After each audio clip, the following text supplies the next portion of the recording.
బాబులకే బాబంటే పవన్ కళ్యాణ లేకపోతే మహేష్ బాబా అంటూ ఇప్పుడు ప్రేక్షకుల్లో ఒక చర్చ నడుస్తుంది. సో ప్రజెంట్ అయితే మన టాలీవుడ్లో రిలీజ్ల ట్రెండ్ నడుస్తున్న క్రమంలోనే ఇప్పుడు ఈ ఇయర్ ఎండింగ్కి వచ్చేసింది. ఈ రోజే లాస్ట్ రోజు, అంటే డిసెంబర్ 31. అయితే ఇప్పుడు ఇద్దరు హీరోలు, స్టార్ హీరోల సినిమాలు రిలీజ్ అవుతున్నాయి. ఒకటి మహేష్ బాబు గారి మురారి సినిమా, ఇంకొకటి పవన్ కళ్యాణ్ గారి జల్సా సినిమా. మరి ఇద్దరు హీరోలకు కూడా మంచి క్రేజ్ ఉంది. యూత్లో వీళ్ళకున్నటువంటి ఫాలోయింగ్ ఇంకా ఎవరికి కూడా లేదని చెప్పుకోవచ్చు. అండ్ దాంతోపాటు వీళ్ళ స్టైల్ అన్నా, వీళ్ళ యాటిట్యూడ్ అయినా, వీళ్ళ సినిమాలన్నా కూడా చాలామంది ఫ్యాన్స్ అయితే అసలు కొత్త సినిమానా రిలీజ్ అంటూ ఏది కూడా తేడా చూడకుండా సినిమా వస్తుందంటే చాలు ప్రతి ఒక్కరు కూడా సినిమా చూడడానికి ఇంట్రెస్ట్ చూపిస్తారు. సో అలాంటి మాస్ క్రేజ్ ఉన్నటువంటి ఫ్యాన్ ఫాలోయింగ్ వీళ్ళిద్దరికీ ఉంటుండడంలో ఏమాత్రం కూడా అతిశయోక్తి లేదు. సో మరి ఇప్పుడు వీళ్ళిద్దరి సినిమాలు, ఒకవైపు జల్సా, ఇంకొక వైపు మురారి.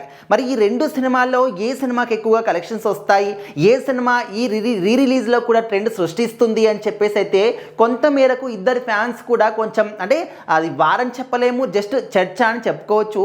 సో ప్రజెంట్ అయితే బుక్ మై షోలో జల్సా సినిమాకి 24 అవర్స్లో 8,000కు పైగా టికెట్లు అమ్ముడిపోయాయి. దాదాపుగా 20 లక్షలకు పైగా గ్రాస్ కూడా వచ్చింది అని చెప్పేసి అయితే టాక్ నడుస్తుంది. సేమ్ అదే, అంటే రేటింగ్ విషయానికి వచ్చేసరికి 9.8/10 అనే విధంగా జల్సా సినిమాకి వస్తే, ఇంకోవైపు ఏమో మురారి సినిమా కూడా దాదాపుగా 5,000కు పైగా టికెట్లు అమ్ముడిపోయాయి అని చెప్పేసి, ఇంకా దీనికి కూడా 10కి 9.7 రేటింగ్ వచ్చేసింది అని చెప్పేసి కూడా చెప్తూ ఉన్నారు. ఏదేమైనప్పటికీ కూడా ఈ టికెట్స్ విషయంలో కావచ్చు, లేకపోతే కలెక్షన్స్ విషయంలో కావచ్చు, ప్రేక్షకుల విషయంలో కావచ్చు, ఇద్దరు మాత్రం ఏ మాత్రం కూడా తగ్గేది లేదు. మరి ఈ 24 అవర్స్లో వచ్చినటువంటి యొక్క గ్రాస్ కావచ్చు, లేకపోతే సేల్ అయినటువంటి ఆ టికెట్స్ పరంగా చూసుకుంటే కొంచెం జల్సా సినిమా మాత్రం ముందడుగులో ఉంది. ఎందుకంటే పవన్ కళ్యాణ్ గారికి ఉన్నటువంటి క్రేజ్, ముఖ్యంగా మన విశాఖపట్నం కావచ్చు, లేకపోతే ఇక్కడ హైదరాబాద్లో మెయిన్గా పవన్ కళ్యాణ్ గారికి ఎక్కువగా క్రేజ్ ఉంటుందన్నమాట. అండ్ జనాలు ఎక్కువగా థియేటర్స్కి వెళ్ళి సినిమా చూసేదంటే కూడా మెయిన్గా ఈ హైదరాబాద్ ఏరియాస్లో అని చెప్పుకోవచ్చు.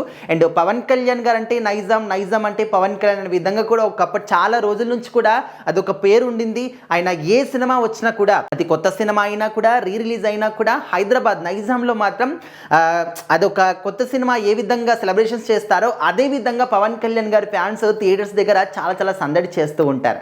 సో మరి ఇప్పుడు మీరేమనుకుంటున్నారు? ఈ రెండు సినిమాల్లో రిలీజ్ అవుతున్నటువంటి ఈ సినిమాల్లో ఒకవైపు జల్సా, ఇంకొక వైపు మురారి, ఏ సినిమా నెగ్గుతుంది, ఏ సినిమా తగ్గుతుంది, ఏ సినిమాకి ఎక్కువగా కలెక్షన్స్ వస్తాయి, ఏ సినిమాకి తక్కువగా వస్తాయని మీరు అనుకుంటున్నారు? ఖచ్చితంగా కామెంట్ చేయండి.